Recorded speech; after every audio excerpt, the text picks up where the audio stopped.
台湾出発に向けての出発地点は福岡空港。バスで国際線ターミナルに移動します。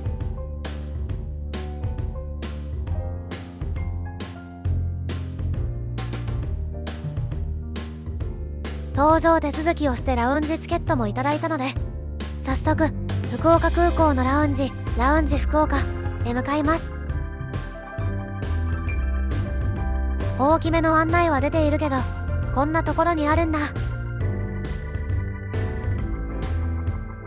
国際線ラウンジといえばラウンジ飯が気になるところ。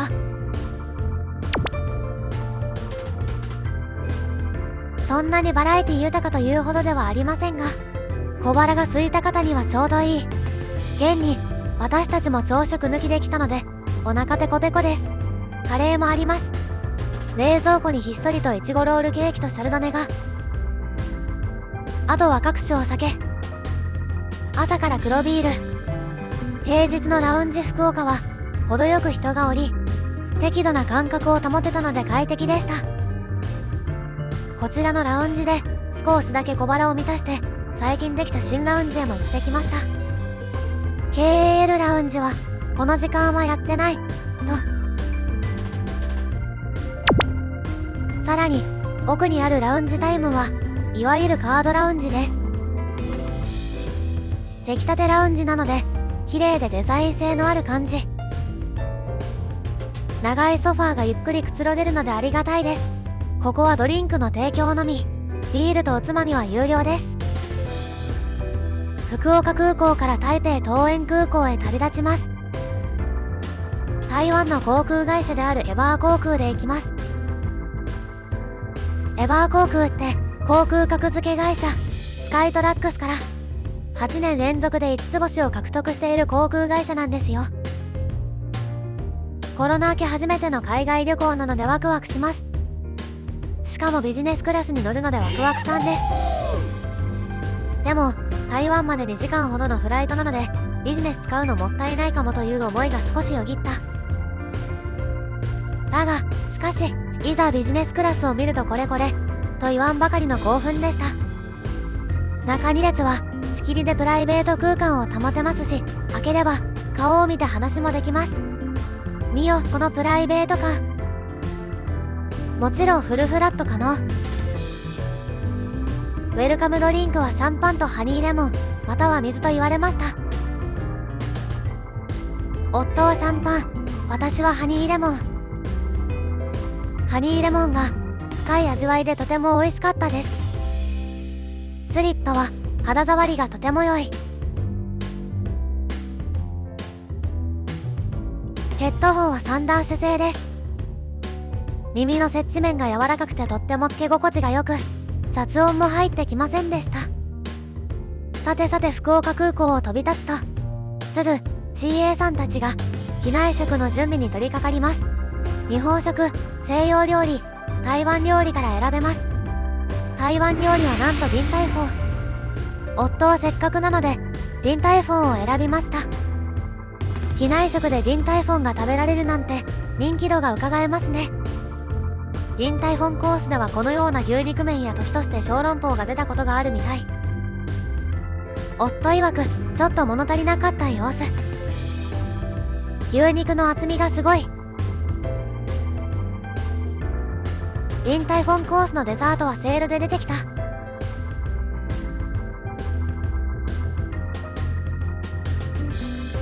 私は和食をチョイス。メインは土佐酢ビネグレットを絡めた唐揚げでした。見た目が豪華ですね。炊き込みご飯は有機米らしいですよ。デザートはジャパニーズタロスイーツらしいです。月餅が出てきたのかと思いましたが、食べてみるとあんがあっさり甘くてとても美味しかったです。タロイモを使っているところから明らか台湾スイーツですよね。桃園国際空港に13時45分に到着。まずこの空港ですること2つ。1、現地通貨へ換金。夜市の屋台やローカル食堂では現金オンリーなところが多いのでいくらか作っておきましょう。私はよくある窓口で手数料を払って1万円を台湾ドルに変えました。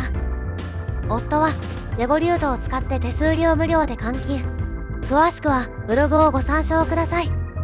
2、悠々カードの購入とチャージ。これは台湾旅行の移動で一番大事になってくるので必ず作りましょう。悠々カードは交通系 IC カードのことで、現地の方はヨーヨーカーと言わないと伝わらないので注意。ヨーヨーカーはカードタイプとチャームタイプがありますよ。チャームタイプが欲しい方はコンビニへ。一度南館に行ってからエレベーターで5階に行くとセブンイレブンがあります。私たちはチャージも一緒にしてもらいたいので地下にある窓口で購入しました。カード本体の料金が100台湾ドルプラス400台湾ドルチャージしました。日本語の案内があるのはありがたい。すべて指差しで完了。私たちは台湾一発目に台中へ行くので新幹線のある高鉄東霊駅へ向かいます。乗り場は分かりやすい表示が多かったです。ここで簡単に新幹線で台中に行く場合の案内を載せておきますね。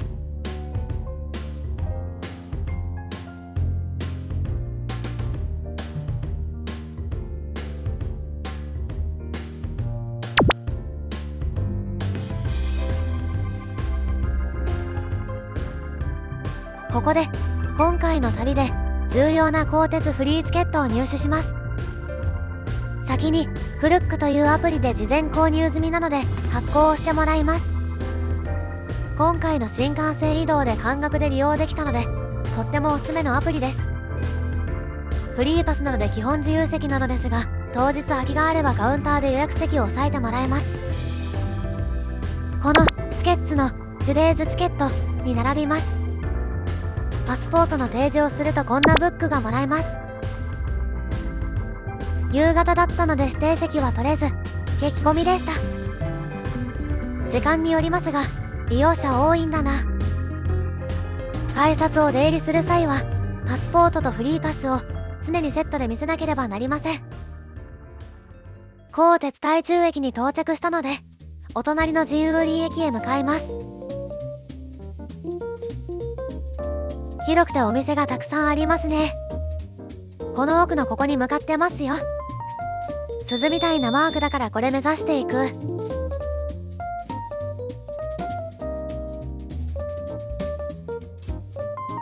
ローカル線に乗って台中駅到着。駅の台中は旧漢字みたいな台中、違う駅来たのかって不安になりますね。なんかイベントやってたのかな。すごい人でした。仕事終わりだからカッチ麺に座って飲んでいる人が多い。目の前に見える大きな建物が本日のお宿です。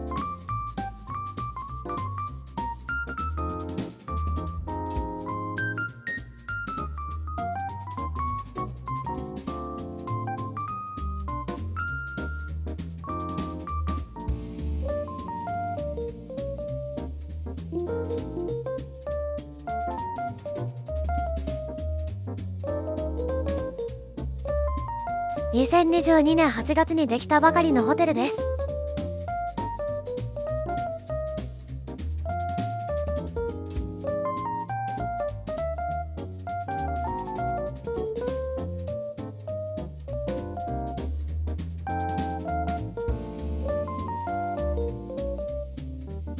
てっぺんに展望台があるのかと思いましたが、私たちが訪れた時には使えないと言われました。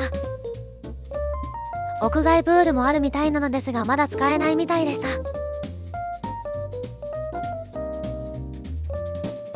ちょっと湿気を感じる。このロビーフロントのある1階にバーがあります。少し変わってますね。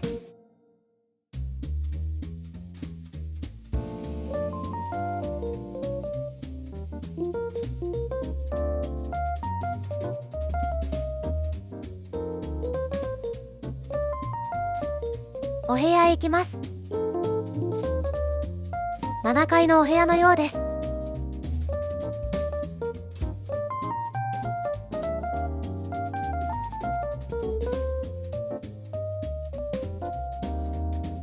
この日のお部屋はラグジュアリースイート103平米です。広。ルベイディアンホテルはエールフランス航空が1972年にパリに作ったホテルブランドですが、経営がいろいろ変わり、今ではマリオットが経営しているようです。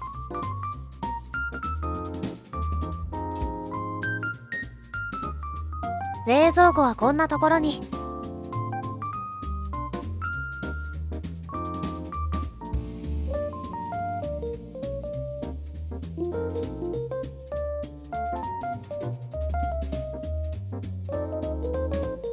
ウェルカムスイーツはマカロン茶。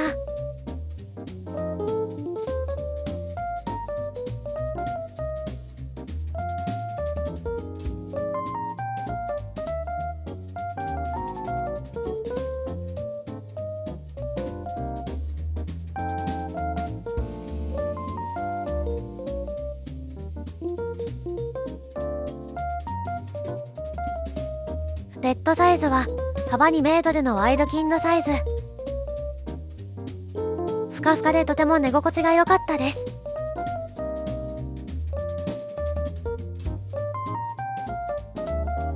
なんだこのラグジュアリーなウェットエリアは。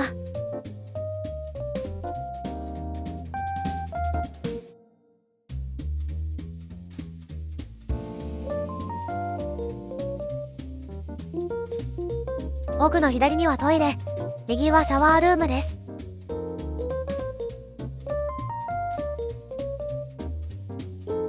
シャワールームが広い。この部屋にはトイレが2つあります。絶対的信頼のおける TOTO さんでした。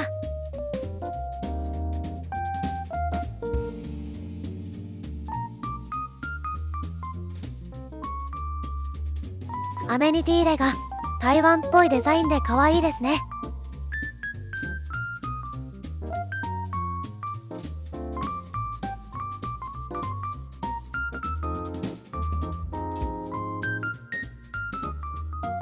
クローゼットも広すぎる。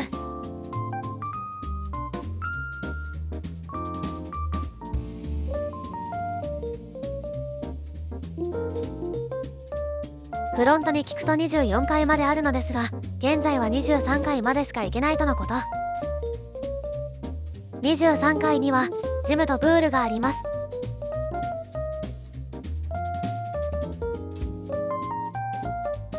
天空のジム。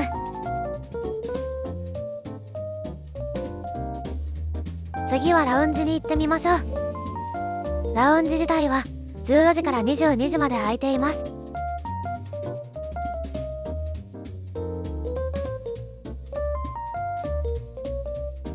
ラウンジ朝食はやっていないようですね。これジャパニーズおでんだって。食べてみよう。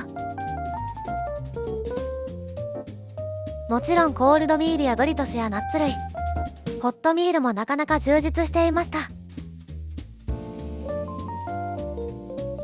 ここで晩ご飯を済ますことも可能なくらいでした。私はメロンに生ハムは好みませんでした。スパークリング、赤ワイン、白ワイン、ハードリカーが充実しており、カクテル作り放題。軽くアペロをした後は人気観光スポットへ向かいます。ホテルから徒歩3分のところにある宮原眼科。元は日本統治時代に日本人眼科医である宮原武隈氏が開業した診療所。後に台湾で有名な日の出グループが建物を買い取ってスイーツのお店になりました。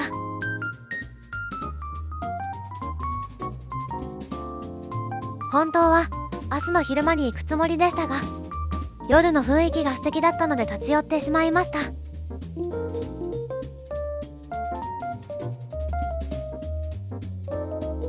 チョコやクッキー、お茶、パイ、おしゃれなスイーツワールドって感じなショップでした。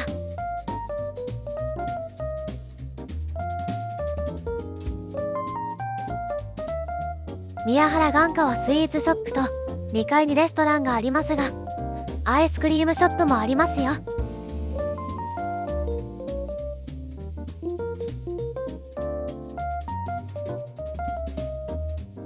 一旦お店を出てお隣に行くと列をなしているのですぐわかると思います。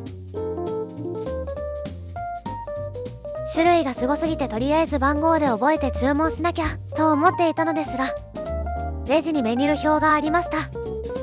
しかもちゃんと日本語、ありがたいですね。私たちはアールグレイティーとマンゴーと白ワインローズチーズを選びました。番号で呼ばれたらトッピングを決めます。私たちはトリプルのワッフルボールでトッピングをチョイス。トッピングに土屋太鳳みたいなクッキーがあった。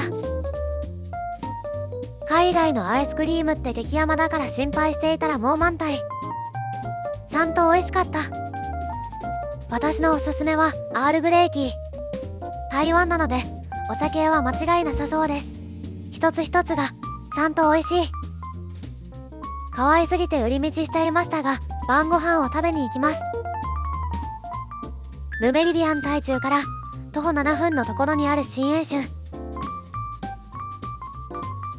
浙江料理のようです。餃子や中華まんなどはもちろん毎日手作り。ここのお店は蒋介石が愛したスペアリブの炒め物や特製骨なしたうなぎの炒め物が食べられます。写真付きでかなりわかりやすいメニューです。メニューがたくさん。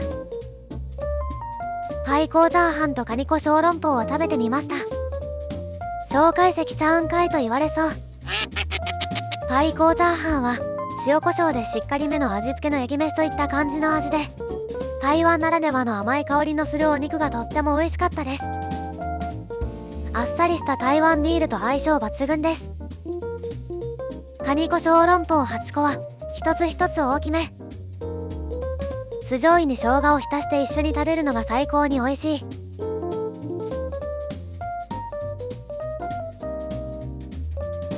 お腹いっぱいです。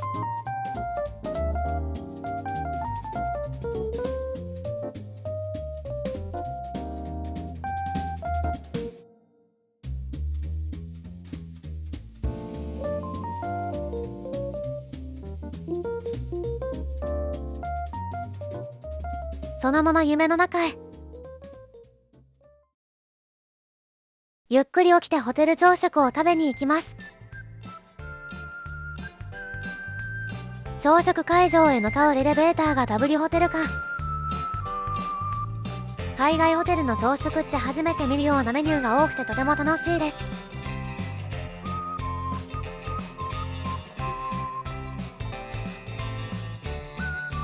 日本食コーナーがありました。見るとお稲荷さんや納豆、変な巻き寿司がありました。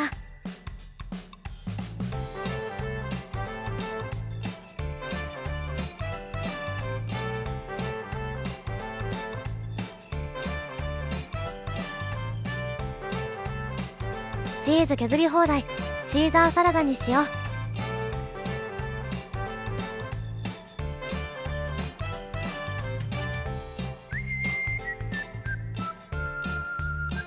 ヌードル系も3種類くらいありました。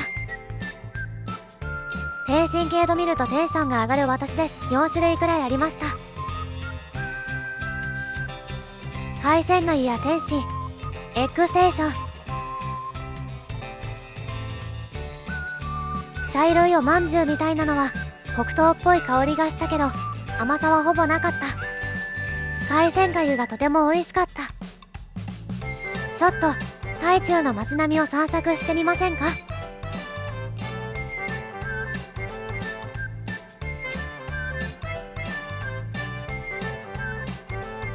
ホテルを出てひたすらまっすぐ歩いて行く。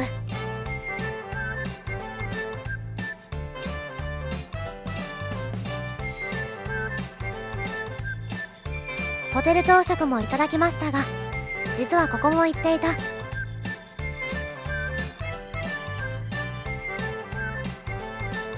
超ドローカルなお店。ルレイディアン台中から徒歩4分。もちろん現金オンリーです。1人前と伝えたつもりが2人前と判断され、このセットが自動で出てきました。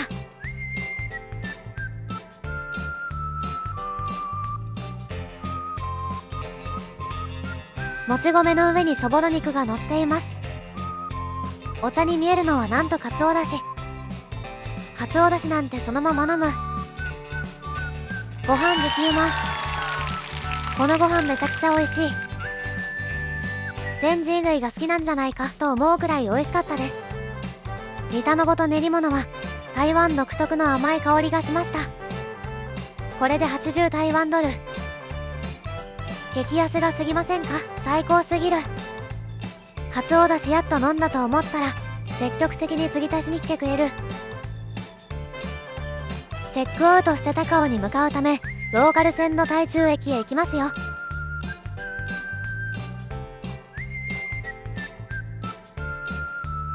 台中駅に到着した時は人が多かったけど、いないとこんなに広々としているんですね。旧駅舎。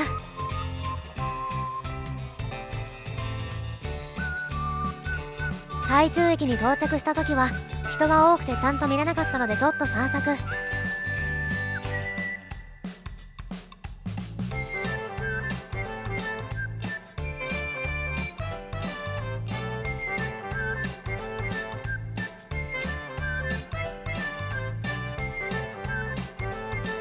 改正したスペースが憩いの場になっている。使い方いいですね。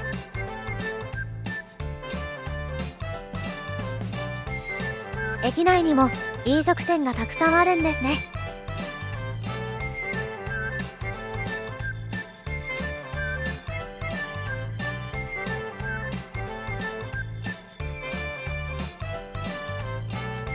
台中銘菓の太陽餅があった。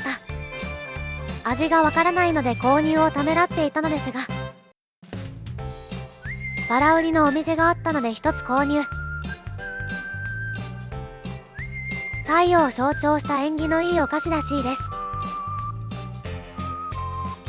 ほろほろとこぼれる生地の中には甘いあんが入っています。パイ生地ではないのでくどくはないですが、口の水分が持っていかれる系です。味見できてよかった。次回高尾に続く。ご視聴ありがとうございました。